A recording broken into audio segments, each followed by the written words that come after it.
የመጀመር እርካታ ቢስ መሆናቸው ነው በዚህ ጉዳይ ላይ ታይ። በሁለተኛ ደረጃ ያብኳኩትን የፕሮቴስታንቱን ዓለም እንቅስቃሴ ደግሞ የትምህርቱን ዓለም ደግሞ ሊያዋርዱ ነው የመጡት።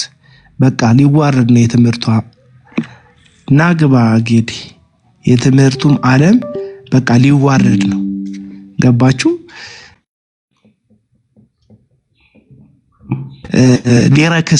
ሊረክስ ነው ድሮ የሚመር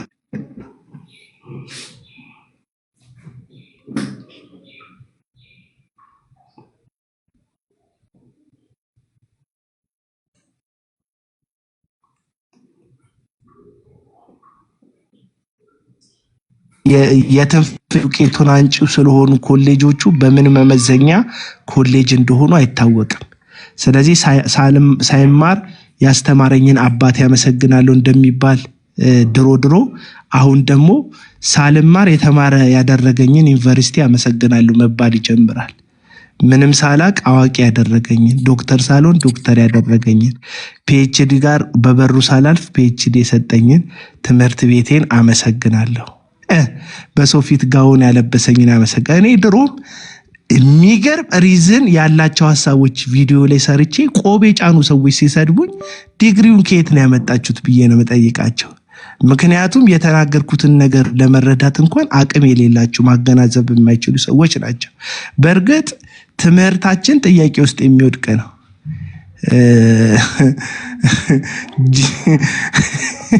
የሆነ የሚመረቁ ሰዎች ተጠይቀው የሚመልሱትን መልስ አይተሃል አይደል?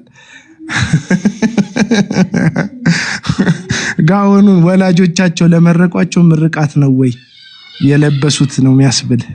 ጋውኑ ትምህርት ቤት አስመርቋቸው ሳይሆን ትምህርት ቤቱ አስመርቋቸው ሳይሆን ቤተሰቦቻቸው መርቋቸው ነው የሚመስለው። እና ተናገሩ ሌሎቻችሁ፣ ድምጽ እየመጣ ነው እኔ ጋር እሱ ነው የሚታይ። እና ዶክተር ነን ያላችሁ ሰዎች እግዚአብሔር መንግስትን የቀሰቀሰው ቀን ታዩታላችሁ።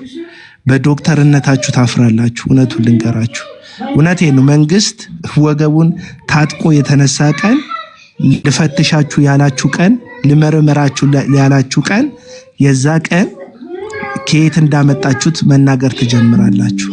እና ክርስትናችን ቀልድ አይደለም። መንጃ ፈቃድን በውሸት የትምህርት ማስረጃ መጣ፣ ግን ክርስቲያን ነኝ የምትል ሰውዬ ክርስትና ጨለማን መንገድ አይደግፍ፣ የውሸትን መንገድ አያጸድቅም። ያልተማርከውን ትምህርት በፎርጅድ አሰርተ የእርዳታ ድርጅቶች ውስጥ የተማሩ ሰዎች ማግኘት ያለባቸውን ፖዚሽን ይዘ ያለ የሐሰት ትምህርት ማስረጃ ስራ ካሰጠክ ሰው ካለክ አንተም ብትሆን እግዚአብሔር ይመለከትካል። እና ባለጋውኖች። ለዚህ ሌላው ደግሞ መጨረሻ መናገር የምፈልገው ሶስተኛው ነገር ቸርቾች የግል ሲሆኑ የእግዚአብሔር እንዳልሆኑ ማሳያ ነው። ሰሞኑን የተፈጠረው ነገር ቸርቾች የግለሰቦቹና የነሱ ሐሳብ ማንሸራሸሪያ እንጂ የጌታ ቤተክርስቲያን እንዳልሆነ ማሳያ ነው። ከዚህ በፊት እነ ሱራፌል ኬክ ሲቀባቡ መድረክ ላይ አሳይተውናል። ሌሎቹ ከሚስቶቻቸው ጋር ሲሞከሻሹ። ብራዘር ወደድክም ጠላም ኢየሱስ የሚሰበክበት አዳራሽ ገንብቻለሁ ካልክ ሚስትህን በወር 6 ጊዜ ያሞካሻ አንተና ሚስትህ ሾው የምትሰሩበት ህዝቡ ላይ ሮማንቲክ ቪዲዮ የምትሰሩበት አይደለም። መድረክ ያንተ ካልሆነ መብት ካልሆነ እስቲ የሙሉ ወንጌል ፓስተር በሳምንት 3 ጊዜ ወጥቼ ከሚስቴ ጋር እደናነቃለሁ ይበል። ገባ? የሆነ ነገር ጥያቄ ይፈጠርበታል። አይቻልም። እና በጣም ነው የገረመኝ ሰው ገባ? አዳራሽ ተከራይተክ ውጪ ልመረቅ ነው ኑ ጋውንም ለብሳለሁ ስጦታም ጊፍትም ይዛችሁ ኑ ትላለህ። እንዴት ቸርችዝ ያንተ ምርቅ ማናንተ ቸርቹ የኔ ነው በለን አለቀ። ያንተ ስለሆነ ያንተን የፈለከው ነገር ይደረጋል። ያንተ ስለሆነ ልጅክ ስትዳር ልጅክም እንትን ስትል ሚስትህንም የሆነ ነገር ስታደርግ የፈለከው ነው የምታደርግበት። እና የግለሰብ አዳራሽ የጌታ ቤተክርስቲያን አይደለም። የግለሰብ አዳራሽ የክርስቶስ ቤተክርስቲያን አይደለም። እንዳትታሰር የምትሉ በአንድ እስር ተስፋ የሚቆርጥ አቡና እንዳሰባችሁት ከሆነ በጣም በቃ አንተዋወቅም ማለት አንድ ቢያንስ አንድ 10 መምለጥ አለበት እስሩ ራሱ ለመስተካከል እኮ እንዴ እኚህ ሰዎች ደጋገሙኝ ብዬ ነው እንጂ መቶ ያለብኝ በ25 ቀን ድምጼን የሚንቀጠቀጥ እንዴት አይነት ሰው ነው የጠበቃችሁት እናንተ?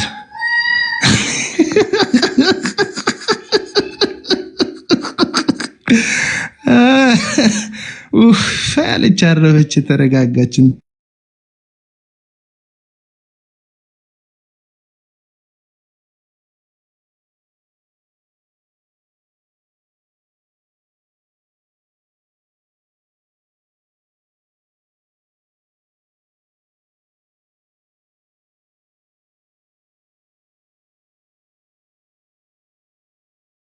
እግዚአብሔር እኮ ያላለው ነገር ያለ እግዚአብሔር ፍቃድ በህይወታችን ላይ የሚሆን ነገር የለም።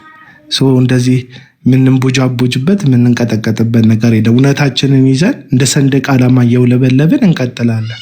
6 ምናምን ሰዎች ኤክስፔክት አደርጋለሁ 6 ወር ያሳስሩኛል። ከ6 ወር በኋላ ክሱን አሸንፋቸዋለሁ። ከዛ ያልቃል፣ በቃ ያልቃል። አንዳንድ ወር እንኳን ቢያሳስሩኝ እስኪመረመር ድረስ 6 ወር ማለት ነው። 6 ወር ያልቃል እና ከዛ በኋላ እውነቴን ደግሞ ቀጥላለሁ። ከ6 ወር በኋላ አለቀ። እና ለማንኛውም ልነግራችሁ የፈለኩት የግለሰቦች አዳራሽ የግለሰቦች ፍላጎት መፈጸሚያ እንጂ የእግዚአብሔር ፍላጎት መፈጸሚያ አይደለም። የእግዚአብሔር መድረክ ከሆነ የገነባው መድረክ መሰዊያ ከሆነ ቃሉን የሚሰዋበት ቅዱሳን እውነተኛ አምልኮ የሚያመልኩበት የእግዚአብሔር አጀንዳ የሚፈጸምበት ከሆነ የእግዚአብሔር ነገር ብቻ ነው የሚተላለፍበት። ገባ? ያንተ ፍላጎት፣ ያንተ ቅንጦት፣ ያንተ ምኞት አይደለም። ሰሞኑን እስራኤል ዳንሳም ከዚህ ጋር በተያያዘ 3ኛ ክፍል ያላችሁ ሰዎች ማስተርስ እና ፒኤችዲ ካለው ሰው ጋር አትሳፈጡ ዋሲል ሰብቸዋለሁ። አስደናቂ ነው። ገባ? እነዚህ ሰዎች አሁን ወረፋ ቀጥሎ ደግሞ የሚመጣው ማን እንደሆነ እየሰማን ነው። ማስተርስ ይዞ የሚመጡት እነማን እንደሆኑ እየሰማን ነው። እርካታ ስለሌላቸው ነው። አገሪቱ ላይ በጣም ትልልቅ ባለሀብቶች የሚነዱትን መኪና ነዱ፣ ግን አልረኩም።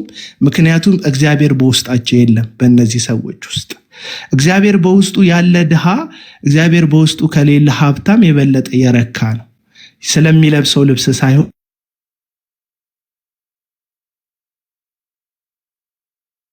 ዛ ነው ክርስትና እርካታችንን በውስጣችን ያደረገ ከውስጥ ወደ ውጪ የሚፈስ የህይወት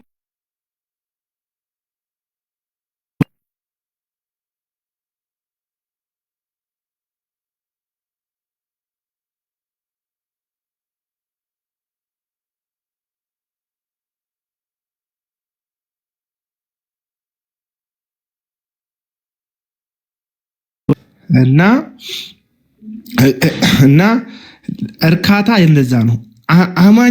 አማኞች ስለዚህ ዓለም አይደለም ተስፋ የምናደርገው። ለዚህ ነው መጽሐፍ ቅዱስ የፊልጵስዩስ መጽሐፍ ምዕራፍ 3 ላይ ሲናገር ሆዳቸው አምላካቸው፣ ክብራቸው በነውራቸው፣ ሐሳባቸው ምድራዊ ነው ይላል። አየ ምድራዊ ስትሆን የምድርን ክብር ትፈልጋለህ፣ የምድርን ዝና ትፈልጋለህ፣ በዛም አትጠግብ። ሰማያዊ ስትሆን ሰማያዊውን ነገር ትፈልጋለህ፣ ሰማያዊውን ነገር ትጠማለህ።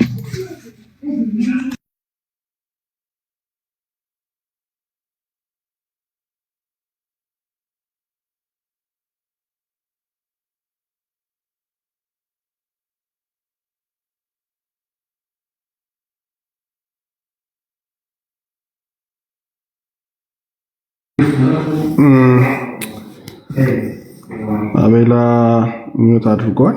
አይ ቲንክ ቤት እንትን ብሎ ጆዬ ሰላም ለእናንተ ይሁን።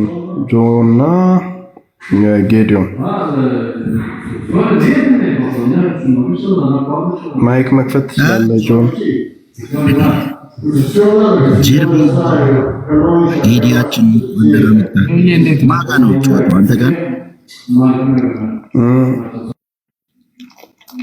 አንተ ጋር ነው። ደህና ነህ ጆስ? አለው ጌዲ እንዴት ነህ? ተጠፋፋን አይደል? ተጠፋፋን። አቤል ነበር የሚያገናኘን። ያው ተገናኘን አሁን። እሺ እባክህ ቀጥል። ሰላም ብያለሁ። ከታችም ከላይም ያላችሁ ወንድሞቼና እህቶቼ ከእግዚአብሔር ከአባታችን ከልጁም ከኢየሱስ ክርስቶስ ጸጋና ሰላም ይብዛላችሁ። ያው እንግዲህ አቤል ሲናገር የነበረው ላይ ምንም መጨመር የሚያስፈልገው ነገር አለ ብዬ ባላምንም ክሊር አድርጎታል ለማለት ግን እፈልጋለሁ። ማለት ሰዎች ክርስቶስ ከሌላቸው እርካታ የላቸውም የሚለው ላይ አስመሬ እየሰማሁት ነበር። ጠዋትም እያወራንበት ነበርና ክርስቶስ ያለው ሕይወት አለው ይላል። ሕይወት እርካታ እንደሆነ ደግሞ ጌታ ምን ብሏል? እኔም ከምሰጠው ውሃ የሚጠጣ ከሆዱ የሚፈልቅ የሕይወት ውሃ ምንጭ ይሆናል፣ ከቶም አይራብም አይጠማም ይላል። መቼም ከእንጀራ ጉዳይ ጋር አይደለም።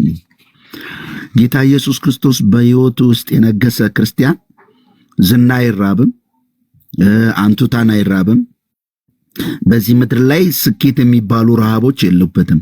ኦልሬዲ በክርስቶስ ኢየሱስ ረክቷልና በዓለም ካለው በላይ በክርስቶስ ያለው ሕይወት በእርሱ ውስጥ ስለሚኖር በዛ እርካታ ደስተኛ ነው። እስር ቤት ገብቶ ደስተኛ ነው የሚሆነው፣ ይዘምራል። ብዙ ጊዜ እንላል እስር ቤት ውስጥ ዝማሬ፣ ሰዎች ገፍተውት ጥለውት ዝማሬ፣ በሰው ሁሉ ዘንድ ተጥሎ ጳውሎስን ማየት እንችላለን አይደል? ሁሉ ራቁኝ አለ፣ ሁሉ ተውኝ፣ ነገር ግን ደስ ይለኛል ይላል። በመታሰሬ ደስ ይለኛል፣ እንደዚህ በመሆኔ ደስ ይለኛል። ዳንተም ደስ ይበላችሁ፣ ደግሜ ላለው በጌታ ደስ ይበላችሁ ይላቸዋል የፊልጵስዩስ ሰዎችን። ዘመኑን ሁሉ በስቃይ ያሳለፈ ወንጌልን እየሰበከ በስቃዩ ደስ የሚሰኝ ሰው ማነበር ስትሉ ፖሎ አንዱ ደግሞ የሚያገለግላቸው አብያተ ክርስቲያናትን ደስ ይበላችሁ ይላቸዋል። ደግሞ በእርግጥም ደስተኞች ነበሩ። በመከራና በችግራቸው ውስጥ ሐሴት ያደርጋሉ። ለምን? ኦልሬዲ ክርስቲያን ፉል ፓኬጅ የሆነውን ክርስቶስን አግኝቷል። ደስታ፣ ሰላም፣ እረፍት በዓለም የሌለ ማለት ነው። እና ሰው ወደ ክርስቶስ መምጣት ያለበት እንደውም እኮ ረሃቡን ጥማቱን ለመቁረጥ ነው። አሁን ግን እነዚህ ሰዎች ስናያቸው ኢየሱስን እየጠሩ ሁሉም መጨበጥ የሚያምራቸው፣ በተለይ ይሄ ኒዮ አፖስቶሊክ ሙቭመንት በጣም ከባድ ነው። ሰባቱን ተራራ የመያዝ እቅድ አላቸው። ፖለቲካውን የመያዝ እቅድ አላቸው። ለዚህ ነው ሁሉን አድርገው አይረኩም፣ ታጅበው አይረኩም። መሳሪያ ታጥቀው የሆነ ስማቸውን በየቦታ አስመስክረው ባጋንንት ሳይቀር እንትን ዝናቸውን ያስወራሉ። ባጋንንት ሳይቀር አጋንንት ያንን ስለነሱ እንዲለፈልፍ አንቱ እንዲላቸው ቲያትር አሰርተው በዚህም ማረካ ብለው በሁሉ ነገር ሄደው አምላክነትን መመኘት ብቻ አይደለም ከምኞታቸው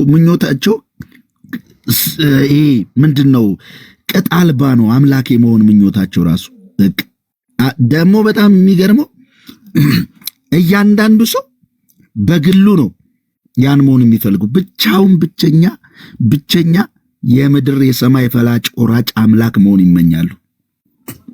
ከዚህ የተነሳ ደግሞ አመድ ሆነዋል። እኔ የምነግራችሁ ምንድነው መሰላችሁ? አመድ ሆነዋል። ምንም ነገር በውስጣቸው የለም። ባዶ ናቸው። አመድ ናቸው። አዋራ ናቸው። በድጥ ላይ የተቀመጡ ናቸው። ኦኬ፣ የለመለሙ አይደለም።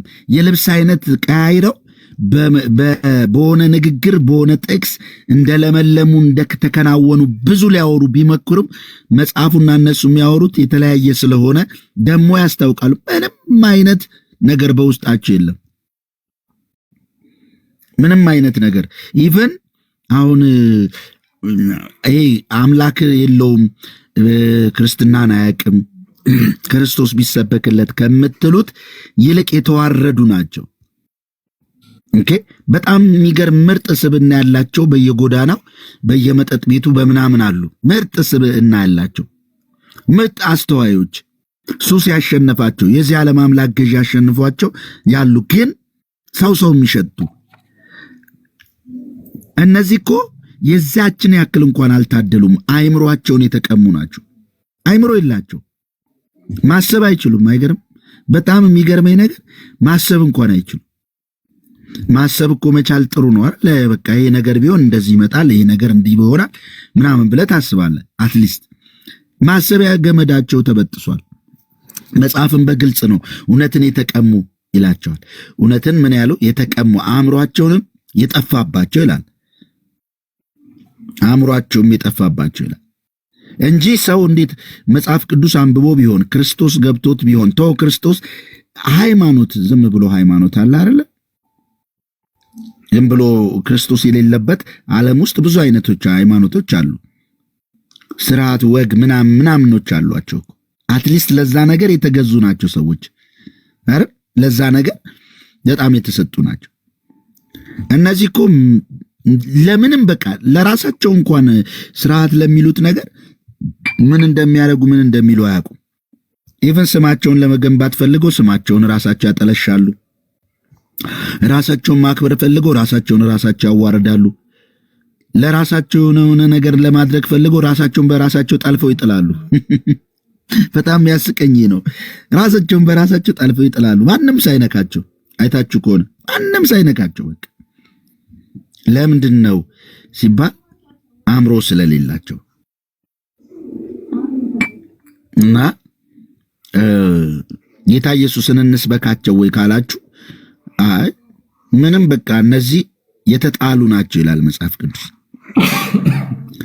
መጽሐፍ ቅዱስ በግልጽ ነው የሚለው በቃ የተጣሉ ናቸው፣ መጨረሻቸውም ጥፋት ነው ይላቸዋል። መጨረሻቸው ጥፋት ነው እና ይቀጥሉ ብሎት እግዚአብሔር ትቷቸዋል። ራእይ ላይ ይርከሱ በቃ ክፎችም በክፋታቸው እየባሱ ይሄዱ፣ አንተ ግን ይለናልኛ ለአስተዋዮችና ለልጆቹ አንተ ግን ነው የሚለውና አንዳንድ ጊዜ እኔ ለናኩት ለሳውል እስከ መቼ ታለቅሳለህ አለው ዳዊትን እግዚአብሔር ማለት ነው። በአዲስ ኪዳን ላይም ልክ እንደዚህ የተዋቸው ሰዎች አሉ። ቤተ ክርስቲያን ውስጥ እየዞሩ አብያተ ክርስቲያናትን ይበጠብጡ የነበረ አሁን እንዳሉት አይነት የነበሩ እነሱ ክፎች በክፋት እየባሱ ይሄዳሉ። ብዙዎችም ይሰሟቸዋል፣ በመዳራታቸውም ይከተሏቸዋል። አንተ ግን በተማርክበት በተረዳህበት ነገር ጸንተን ኑር፣ በጊዜው ማለ ጊዜውን ቃሉን ስበክ፣ ዝለፍ፣ ገስጽ፣ ምከር፣ ቀጥል። አንተም ለምን ቅዱሱ ይቀደስ ርኩሱ ይርከስ፣ እኔ በመጨረሻው ስመጣ እንደ ዋጋው ሰጠዋለሁ ያላለና እና ተባረኩልኝ። ጌዲ ቢናገር ደስ ይለኛል። ጆዬ በጣም አመሰግናለሁ። ያልከው ነገር ከሞላ ጎደል የኔ ሐሳብ ነው። ምናልባት ትንሽ ያገላለጽ ልዩነት ቢኖረን ነው። አባቶች ሲተርቱ ምን ይላሉ መሰላችሁ? እግዚአብሔር ሊቀጣ ሲፈልግ ደንቆሮ ያደርግሃል ይላሉ። እና እግዚአብሔር በጣም ሲጣላህ የሚያደርግህ ደንቆሮ ነው። በትምህርት ዓለም ያለፉ ሰዎች ሁሉ የሚያውቁት ነገር ምንድነው? ፒኤችዲ እና እርግዝና ሊደበቅ አይችልም ይባላል። ምክንያቱም ፒኤችዲ ከመያዝ በፊት አትሊስት 2 ፔፐር ፐብሊሽ ማስደረግ አለብህ። ከዛ በኋላ ሪሰርች ፕሮፖዛልህን ሰርተህ ዲፌንድ ማድረግ አለብህ። ማለት ማስተርህን ከተመረክ በኋላ which means ለፒኤችዲ የሚያበቃ ከ3 ነጥብ በላይ ካለህ ነው እሱ። ከዛ በኋላ ፕሮፖዛል ዲፌንድ አድርገህ ከዛ በኋላ 3 ዓመት አትሊስት ሚኒመም ቁጭ ብለህ ተምረህ ከዛ ሪሰርችን ሰርተህ የምትመረቀው ሰፊ ፕሮሰስ ነው። እና እነዩ ጩፋን እግዚአብሔር ሲረዳን ያን ያህል ስማርት አላደረጋቸው። የኢትዮጵያ ነቢያትና ሐዋርያት ትልቁ ጠንካራ ጎናቸው ስማርት አለመሆናቸው ነው። ሁሉም ከየት እንደሚመጡ እናውቃቸዋለን፣ እንዴት እንደሚያስቡ እናውቃቸዋለን። እና እግዚአብሔር ይመስገን ለዚህ ነገር። ማለት አንድ ጊዜ በትር ካለፈባቸው ይፈራርሳሉ። ምክንያቱም ክፋትን ሲያደርጉ አቅደው ነው ክፋት የሚያደርጉት። አስልተው ትንቢት ፈጥረው እስቲ ማንን እናጃጅል ብለው ከዛ በኋላ ሰውን አጥምደው ምናምን ነው እንትን የሚሉት። ስለዚህ እነዚህ ሰዎች አንድ ጊዜ ከተነቃባቸው ጆኒ እንዳለው አመት ነው የሚሆነው። ሰው ትልቁ እንትናቸው ይሄኛው ነው። ሌላው ምንድነው? በጣም ኢማቹርድ ስለሆኑ ኢጓቸው በጣም ትልቅ ነው። ማለት ዓለምን በእጃቸው የጨበጡ ይመስላቸዋል። ላይክ እንደሚያታልሏቸው ሰዎች ሁሉም የሆነ ይመስላቸዋል። ላይክ ብሩን አምጥቶ እንደሚሰጣቸው፣ ጤናውን አምጥቶ እንደሚሰጣቸው፣ ቤተሰቡን ሰክሪፋይ እንደሚያደርግላቸው የዋህ ሕዝብ ይመስላቸዋል ሁሉም ሰው እና ይጓቸው። መጽሐፍ ቅዱስ ሲናገር ምን ይላል? እናቱን፣ አባቱን፣ ወንድሙን፣ ሚስቱን፣ ቤተሰቡን ራሱን እንኳን ካልጣለ አንድ ሰው ለእኔ ደቀ መዝሙር መሆን አይችልም ይላል። ደቀ መዝሙር ስንሆን ሰልፍለስ ሆነን ነው ደቀ መዝሙር መሆን የምንችለው። ክርስትና የልምምጥ ኑሮ አይደለም። ማንም ጌታ ኢየሱስን መከተል ካለበት መስቀል መሸከም አለበት። የነፍስ ሕይወትህን ይዘህ እኔ እያልክ እጠረምሳለሁ እያልክ የሚያቆመኝ የለም እያልክ ቀጥላለሁ መቀጠል ነው ምናምን እያልክ ክርስቲያን መሆን አትችልም። ደቀ መዝሙር መሆን አትችልም። ደቀ መዝሙር የሆንከው መከራ ልትቀበል አብረህ መስቀል ልትሸከም ነው። የአዲስ ኪዳን ሕይወት በግልጽ የሚነግረን ምንድነው? አብረን መከራን ከተቀበልን አብረነው ደግሞ እንከብራለን ብሎ ነው የሚናገረው። በመከራው ውስጥ ነው ክብር ያለው እና አንዳንዴ ሊሸልሙን ነው ሊያስፈራሩን ነው እላለሁ። አሁን እዚህ ላይ ትታሰራታለህ ምናምን ሲሉት አቤልን እነዚህ ሰዎች ሊሸልሙት ነው ወይስ እያስፈራሩት ነው እላለሁ። የሚገርማችሁ ዘሙተን አንታሰር፣ ሰርቀን አንታሰር፣ ሐሰት ትንቢት ተናግረን አንታሰር እንጂ ያን ያህል የሚያስፈራ ነገር የለም። አቤሊዝ የፋይተር ብዬ አምናለሁ። ብዙ አላውቀውም ግን ይመስለኛል። ሌላው ሁል ጊዜ ፎከስ ማድረግ ያለብን ስንጋጭ ከሲስተም ጋር ነው መጋጨት ያለብን። አሁን እነዚህን ሰዎች የፈጠራቸው ሲስተሙ ነው። እኔ ደጋግሜ እናገራለሁ። አብያተ ክርስቲያናት ካውንስል አሰራሩን ማስተካከል አለበት። ስናስተካክል እኔ እዩ ጩፋን አላውቀውም፣ ጩሮን አላውቀውም፣ ዳንሳን አላውቀውም፣ ይሄ ነብይ ጉተማ ነው ምናምን የሚባለውን አላውቃቸውም። መርምሮ ትምህርታቸውን ከዛ ህይወታቸውን መርምሮ እነዚህ ሰዎች ነቢያት ናቸው ሐዋርያት ናቸው ያለው ካውንስሉ ነው። ስከስ የሚከሰው ካውንስሉን ነው። ስጣላ የምጣላው ከካውንስሉ ጋር ነው። እና አሳ ከጭንቅላቱ አይደለም፣ ሲስተምን ነው ማስተካከል ያለብን ብዬ አስባለሁ። እና ዋና ጥፋተኛ አብያተ ክርስቲያናት ካውንስል ነው። ትኩረት ማድረግ ያለብን ፎከስ ማድረግ ያለብን ማስተካከል ያለብን አብያተ ክርስቲያናት ካውንስል ነው ብዬ እኔ ጮሮን ታውቀዋለሁ። እዛ ደህንነት ደበረውና እንዴት አድርጌ ላጭበርብር አለ። ከዛ በኋላ ቀላሉ መንገድ ምንድነው? የካውንስሉ የከፈተለት መንገድ ነው። ስለዚህ ትንቢት እየተናገረ ምናምን ሰውን እያጭበረበረ ይኖራል። ስለዚህ ካውንስሉ አሰራሩን ማስተካከል አለበት። አንድ ነገር የአንድ ግለሰብ ከሆነ የጌታ ሊሆን አይችልም። አቤል ተናግሮታል። የጌታ ለማድረግ የሁላችንም ማድረግ አለብን። አንዱ ሁሉን ነው፣ ሁሉም አንድ ነው። የቤተ ክርስቲያን መርህ ነው። አየር እንዳልይዝ እግዚአብሔር ያክብርልኝ እድል ስለሰጣችሁ።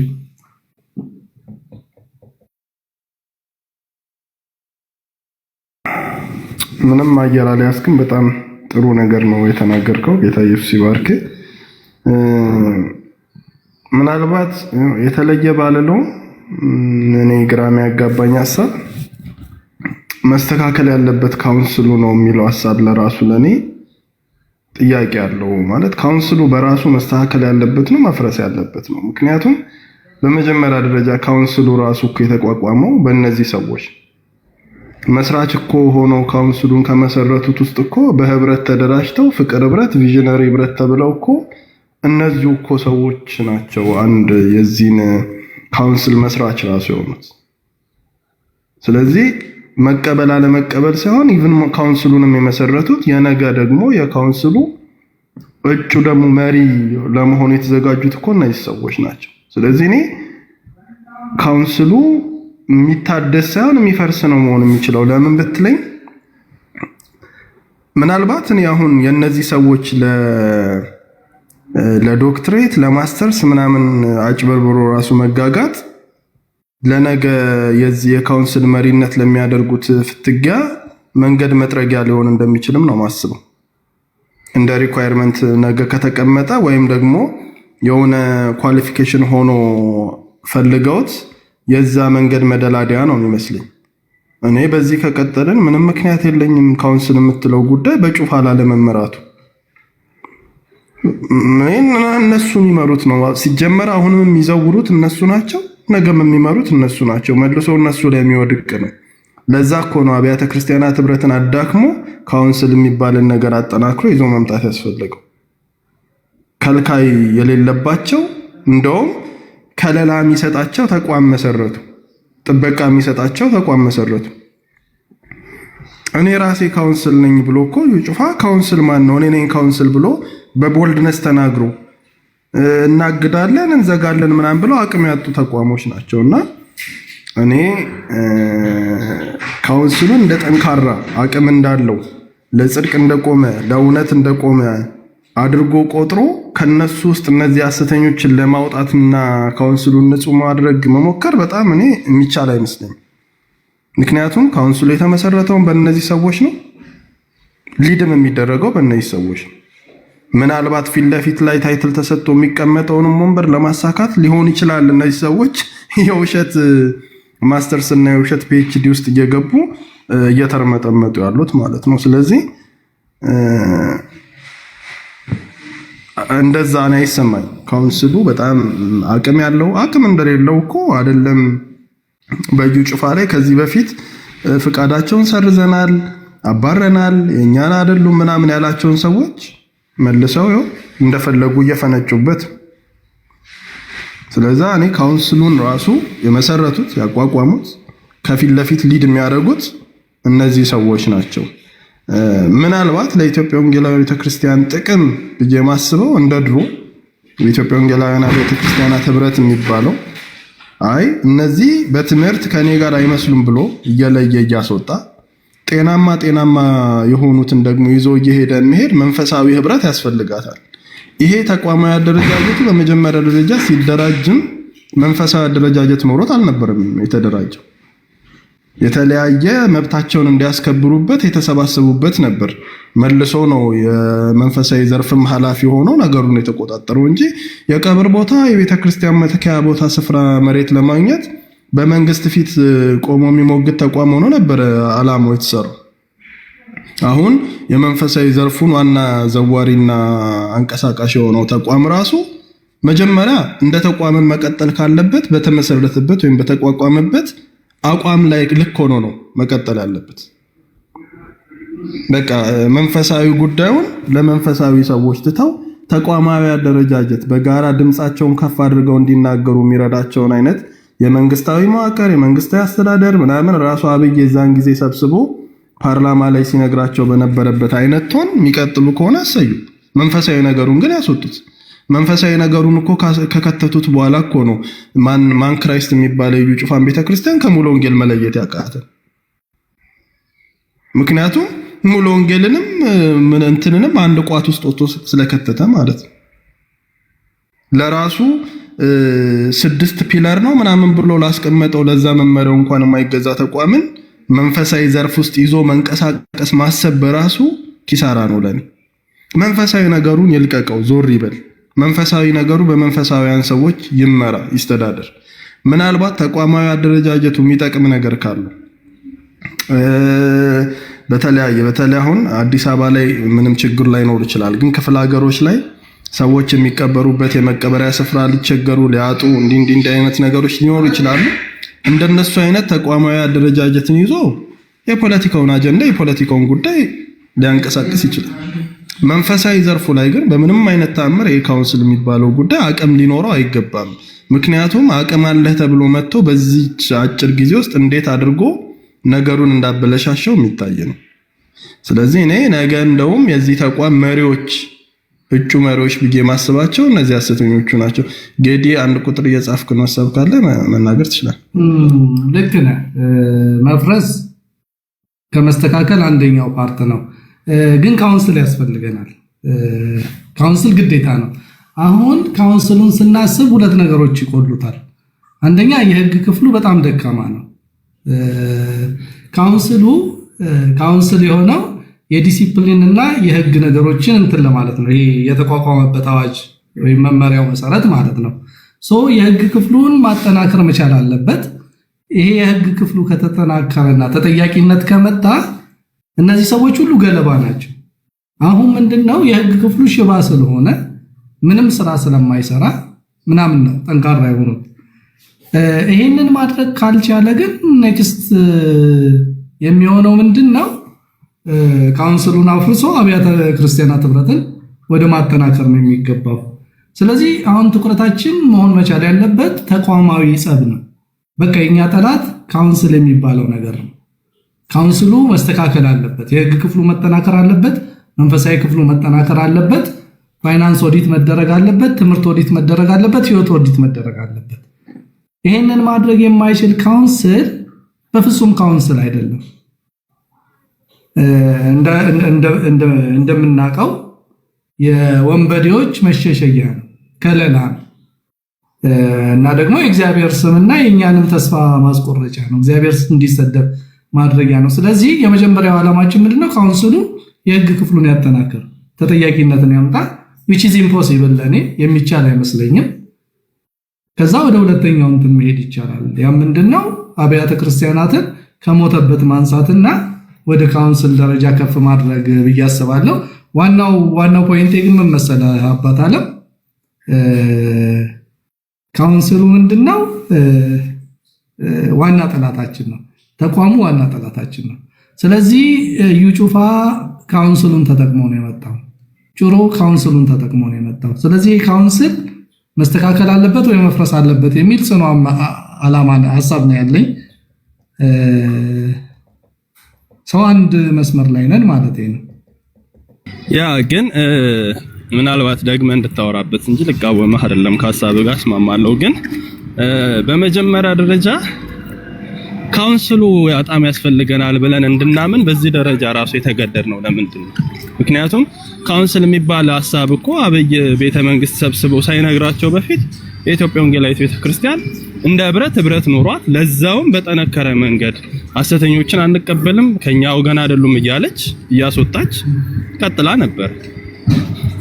ኦኬ፣ እሱ ህብረት አሁን የጎደለውን አቅም አጠናክሮ የጎደለውን አቅም ሞልቶ ጠንካራ አካሄድ እንደሄድ መርዳቱ ነበር የሚሻለው ወይንስ ደግሞ ሁሉንም አሰስገሰሱን ሰብስቦ አቅፎ ሁሉንም ነገር የኔ ብሎ ሌባውንም የኔ፣ ዘይት ሻጩንም የኔ፣ ሐሰተኛ አስተማሪውንም ኢቭን ኦል ጂሰሶችን እኮ የኔ ብሎ ከተቀበለ እኮ ካውንስል እኮ ኦል ጂሰስ በስላሴ የማያምኑትንም እንኳን የኔ ብሎ በውስጡ አቅፎ የነበረን ተቋም ማን ነው በጣም አስፈላጊያችን ያደረገው? ማለት ለምንድን ነው በዚህ ደረጃ? ለምሳሌ ካውንስሉ ትልቁ ጥያቄያቸው እዩ ጩፋን ስትናገር ችግር የለባቸውም። ባይዘው እስራኤል ላንሳን ብትናገር ችግር የለባቸው። እነሱን የተናገርካቸው ቀን ቢሮ ይጠሩሃል። ለስማቸው ዘብ እንደሚቆሙት ለወንጌል ዘብ አይቆሙም፣ ለእግዚአብሔር ቃል እውነት ዘብ አይቆሙም። ለስማቸው ግን ዘብ ይቆማሉ። እንዳይነካ ሆኖ እንዲመሰረት የተደረገው ለምንድን ነው? እኛስ ያንን በጣም እንደ ኢምፖርታንት እንደሆነ አምነን መቀበል እንዲኖርብን በአእምሮአችን ላይ የተጫነብንና እኔ አሁን የሚመስለኝ አሁን ያሉት መሪዎቹ አንዱ ከሙሉ ወንጌል ነው አሉ። የት የነበረ የት የኖረ የት ቤተክርስቲያን ያደገ የትኛው ሙሉ ወንጌል አጥቢያ በመሪነት ወይም በምዕመንነት እንደቆየ ማይታወቅ ሰው ሙሉ ወንጌል የነበረ ተብሎ ይመጣልሃል። አንዱ ደግሞ መካነ ኢየሱስ ያለ ነው የሚመራው ተብሎ ተቀምጦልሃል። ኦኬ፣ ነገ ደግሞ እዩ ጩፋ ነው የሚመራው 100% እርግጠኛ ሆኜ ነው የምነግርህ። እዩ ጩፋ ላይመራ የሚችልበት ምክንያት እዩ ጩፋ አልፈልግም ካለ ብቻ ነው በአሁን አያያዛቸው ማለት እንጂ እዩ ጩፋን መሪ ላለማድረግ የሚያስችል ምንም አይነት አቋም የሌለው ተቋም ካውንስሉ። ስለዚህ ለምንድን ነው ይሄንን ተቋም በጣም ኢምፖርታንት እንደሆነ አድርገን እንድናስብ የተደረገው? ለምንድን ነው በዚህ ደረጃ ዲፌንድ እየተደረገ ያለው እንዴ? ኢቭን እሺ፣ ቀጥል። I'm sorry አቋረጥኩ፣ የጨረስኩ መስሎኝ ነው። ጀርሚ እኔ ካውንስሉ ይሄ አሁን ያለው ስፔሲፊካሊ ካውንስሉ አስፈላጊ ነው ብዬ አላምንም። ካውንስል ግን ያስፈልገናል። በፊት የተቋቋምንበት አዋጅ በኤንጂኦ ነበረ። አሁን ወደ ሃይማኖት ህብረትነት ደረጃ አንድ ደረጃ ከፍ የሚያደርገን ነው። ስለዚህ አብያተ ክርስቲያናት ወይም ደግሞ 45 ሚሊዮን ህዝብ ያለው እንትን አንድ ተቋም ያስፈልገዋል። በሃይማኖት ደረጃ የሚቆጠር ከሙስሊምና ከኦርቶዶክስ ጋር ፓራራል ሊሄድ የሚችል ማለት ነው። ካውንስል መቋቋሙ ግዴታ ነው። እንዳልከው ግን ይሄ ካውንስል አይ ቲንክ 6ኛው እንትን ላይ ይመስለኛል ይሄ ሎጎን የሚያስረዳበት ቦታ ላይ የተለያየ እምነት ያላቸውን ክርስቲያን ንብረቶች ሰብስቦ ይላል። ይሄ እብደት ነው፣ ቶታሊ እብደት ነው። አይ ዶንት ኖ እኔን ወንጌላዊ ፓስተር ጻድቁ እንዴት ብለው እንደተቀበሉት አላውቅም። እዛ የነበሩት እነ ቄስ ሙሴ እነ ቄስ ይትባረክ እነ ትዕግስቱ ምናምን እንዴት ብለው የተለያየ እምነት ያላቸውን ሰዎች ያሰባስብ ብለው እንደተቀበሉ አላውቅም። ይሄ ቶታሊ ልክ አይደለም። ስለዚህ ካውንስል ልክ አይደለም። አሁን ያለው ካውንስል መፍረስም በለው መታደስም በለው መለወጥም በለው ብቻ መቀየር አለበት። ግን ካውንስል ያስፈልገናል። ካውንስል የሚያስፈልገን ለምንድን ነው? አንደኛ ህግን ኢንፎርስ እንድናረግ ነው። አንድ ጤነኛ ካውንስል እኮ ቢኖረን ሲኖዶስ ኖረን ማለት ነበር። እዩ ጩፋ ትምህርቱ ኦዲት ይደረጋል፣ ፋይናንሱ ኦዲት ይደረጋል፣ ልምምዱ ኦዲት ይደረጋል። ስለዚህ ተጠያቂነት ይኖራል። ከካውንስሉ አቅም በላይ ከሆነ ካውንስሉ ራሱ ወደ ፍርድ ቤት ይወስደዋል። ካውንስል ማለት በጣም ትልቅ የሆነ የህግ ተቋም ነው። የተቋቋመበትን አዋጅ ስትመለከተው ማለት ነው፣ የሃይማኖት ማቋቋሚያ አዋጅ ስትመለከተው ከህግ አንጻር ይሄ ካውንስል አያስፈልግም ስላለን ነው የታደስ ወይም ይፍረስ ያለው። በቃ የሚያስኬድ አይደለም። ጩሮን እና ትዕግስቱን አንድ ላይ የሚያስቀምጥ ነው። ማን ነው ይሄ? አንድ የብልጽግና ወንጌል ሰባኪና ዶክተር አብርሃምን አንድ ላይ የሚያስቀምጥ ነው። በቃ ክርስቶስና ሰይጣን አብረው መሄድ አይችሉም። አጋንንታይ ነው ብለውናል፣ አምነናቸዋል። አጋንንታይ እንደሆነ አይተናል። ከአጋንንት ጋር እንዴት አንድ ማዕድ እንቀርባለን? ይሄ ካውንስል እያደረገን ያለው ያንን ነው። ካውንስሉ ቶታሊ እንትኖችን ማስወገድ አለበት። አለበለዚያ ፈርሶ እንደገና አብያተ ቤተክርስቲያናት ከሞተበት መነሳት አለበት። ግን በጣም ቦታም ላይ ነው ምንድነው ካውንስል በጣም ያስፈልገናል። በጣም ኢምፖርታንት ነው። ፕላስ ሜሳፕ ስናረግ አንዳንድ ጊዜ ኮስታችንን መቀነስ አለብን። ከጠቅላይ ሚኒስቴሩን ጋር ነው የምንጣለው። ምክንያቱም ኢኒሼቲቭን የወሰደው ጠቅላይ ሚኒስቴሩ ነበር። ይሄ ካውንስል ይፍረስ ስንል ለማስተካከል ሞክረን ነበር፣ ለፍተን ነበር። እንዲስተካከል እንደዚህ አይነት ሐሳቦችን አቅርበን ነበር። እነዚህ ሁሉ ሐሳቦች እንትን አላሉም። ህጋዊ እንትን ያለን ኮንሰርን ያለን ሰዎች አቢዩዝ እየተደረጉ ነው፣ ገንዘብ እየጠፋ ነው፣ ኢቭን የሀገር ሰላም እየተበጠበጠ ነው፣ መኒ ላውንድሪ ያለ ምናምን ብለን ሪዝኒንግዎች ሊኖሩን ይገባሉ። በሰውየው ፊት የምናቀርበው ይፍረስ ብለን ስንመጣ ማለት ነው። ስለዚህ የመጀመሪያ ደረጃችን ምንድነው? እኔ ሁልጊዜ እናገራለሁ። ማርቲን ሉተር ኪንግ በፊት አንድ ሪፎርመር ተነስቶ ነበር። ሪፎርሙን ማሳካት ያልቻለው ከታች ስለጀመረ ነው። ማርቲን ሉተር ግን ሪፎርሙን ሲጀምር ከጀነራሉ ነው የጀመረው። ሂስትሪውን ታውቁታላችሁ ከኔ በተሻለ ብዬ አስባለሁ። አንዳንድ ጊዜ ሜሳፕ የምናደርጋቸውን ሰዎች በደንብ ማወቅ አለብን። ስንጣላ በምክንያት መሆን አለበት። ዋጋም ስንከፍል በምክንያት መሆን አለበት። ሞክረን አቅቶን ነው። እነዚህ ሰዎች የሚስተካከሉ አይደሉም። ልክ ጆንዬ እንዳለው ማለት ነው መፍረስ ያለባቸው ናቸው። እስከ መቼ ነው ለሳውል የምናለቅሰው ምናምን ብለን ቦልድሊ መናገር አለብን። ኤኒዌይስ ግን ይሄ ካውንስል አይሆንም የሚል አቋም ነው ያለኝ። ከአንተ ጋር አንድ አይነት ሐሳብ ነው ያለኝ። ቴንክ ዩ ወንድም አለም፣ አሪፍ ሐሳብ ነው ያነሳው። አቤላ ተመልሳል።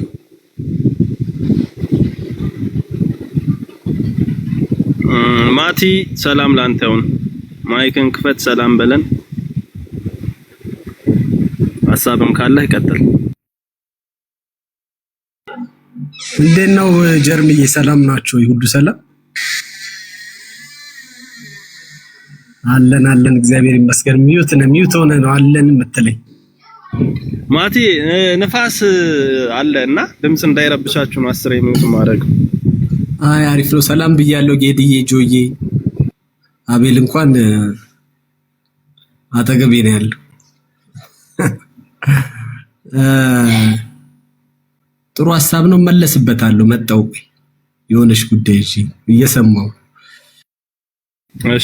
እሺ ጆ የምትጨምረው ነገር አለ? እንትን አደርግልኝ ዝጋ። እኔ እኮ እንትን ፈልፈሎቹ አጠገቤ ስለበዙ እና ድንገት ሰው ስለመጣብኝ ነው ሐሳቤን እንትን ያደረኩት። እንዴት አድርጋችሁ ወደ ካውንስሉ ሄዳችሁ ማስተርሱን ጥላችሁ ካውንስሉን አንጠልጥላችሁ እንደቀጠላችሁ ባይገባኝም ቅሉ ወደ እኔ ፎከስ ማደርገው ማስተርስ አለኝ በማለታቸው ላይ ምናምን አይደለም። ትልቁ ችግር መንፈሳዊ ውድቀት ነው ብዬ ነው ማስበው። ካውንስል አልክ ምን አልክ፣ ትልቁ ችግር ፕሮቴስታንት ውስጥ ቴንኪዩ እሺ እየጻፋችሁ የነበራችሁ ሰዎች ኮመንት መልካም የጻፋችሁልኝ ሰዎች እግዚአብሔር ያክብራችሁ፣ አመሰግናለሁ ስለቀንነታችሁ ስለቀናነታችሁ ቴንኪዩ። ዋናው ነገር ኢንዲቪጁዋሊም ደግሞ በህብረትም ባለን ህይወት ትልቁ ችግር ከመንፈሳዊ ህይወት ጋር መፋታታችን። አሁን እግዚአብሔርን ራሱ በእግዚአብሔርነቱ መፈለግ ትተን እኛ ለፈለግነው ለራሳችን አጀንዳ ነው የምናሰማራው። ልክ እንደ ወፕን ማለት ነው። አሜሪካ ሰራሽ የሆኑ መሳሪያዎቿን ጦሮቿን ለጦርነት ዓላማዋ እንደምታውል ሁሉ እኛም ልክ እንደ መሳሪያ አምላክን የሚያቅፍ ፈጣሪን የሚያክል ትልቅ ነገር ለፍላጎታችንና ለራሳችን ዓላማ ነው የምናውለው። እኛ ለሱ አይደለንም፣ እሱ ነው ለኛ። እኛ የሱ አይደለንም፣ እሱ ነው የኛ። ቦታ ተቀያይረናል። እኛ የሱ አይደለንም፣ እሱ ነው የኛ። እኛ ለሱ አይደለንም፣ እሱ ነው ለኛ። እሱ የኛን ፍላጎት አሟይ ነው እንጂ የሱን ፍላጎት አሟይ አይደለም። ይሄ ደግሞ ትልቅ መንፈሳዊ ውድቀት ነው ክርስትና ዓለም ውስጥ። ለዚህ ነው መጽሐፉም ጸሎት አባታችን ሆይ ሲያስተምራቸው ፍቃድ በሰማይ እንደሆነ እንዲሁም በምድር ትሁን። ስለዚህ ክርስትና በሰማይ ያለውን የእግዚአብሔር ፍቃድ በምድር በእኛ ህይወት ውስጥ የሚመላለስበት ነው እንጂ የፈለግነውን እያደረግን የምንኖርበት አይደለም። እግዚአብሔር ከኔ ምንድነው የሚፈልገው የሚለውን ትተነዋል። ከእግዚአብሔር ምን እንደምንፈልግ ግን አውቀናል። ገባ? ትንቢት ከእግዚአብሔር እንፈልጋለን፣ ተአምር ከእግዚአብሔር እንፈልጋለን፣ ምልክት ድንቅ ከእግዚአብሔር እንፈልጋለን። እግዚአብሔርን ግን አንፈልገው። ለዛ ነው እስራኤላውያን በወንጌሉ ዘመን ራሱ እግዚአብሔር አማኑኤል በስጋ ከቅድስት ድንግል ማርያም ተወልዶ በስጋ በመካከላቸው እየተመላለሰ ምልክት አሳየን ይሉታል። ጌታ ምልክት ይሰጣቸዋል። ወንድ ልጅንም ድንግል ትጸንሳለች፣ ወንድ ልጅንም ትወልዳለች፣ ስሙንም አማኑኤል ትለዋለች ይላል። የሚገርም እኮ ነው። ራሱ የእሱ በስጋ ከድንግል መወለድ ራሱ ምልክት ነው በትንቢቱ እንደተነገራቸው። ግን እነሱ ምልክት የሆነውን የአምላክ በስጋ በእነሱ መካከል መገኘት እንደ ቀላልና እንደ ተራ ነገር ትተውት ከሱ ምልክትን ይፈልጉ ነበር። ስለዚህ ወንጌሉን ስለሳቱ ጳውሎስ አይሁድ ምልክትን የግሪክም ሰዎች ጥበብን ይሻሉ፣ እኛ ግን የተሰቀለውን ክርስቶስን እንሰብካለን አለ።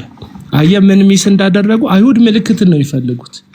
እንደ ኢያሱ በገባውን ሜዳ ላይ ለ8 ሰዓት ፀሐይን የሚያቆም፣ እንደ ሙሴ ባህርን የሚከፍል፣ እንደ ኤልያስ ሰማይን የሚቆልፍ፣ እንደ ዳዊት ጎልያድን የሚዘርር፣ እንደ ሌሎቹም ደግሞ ሌላ ድንቅና ተአምር የሚያደርግ ነው የፈለጉት።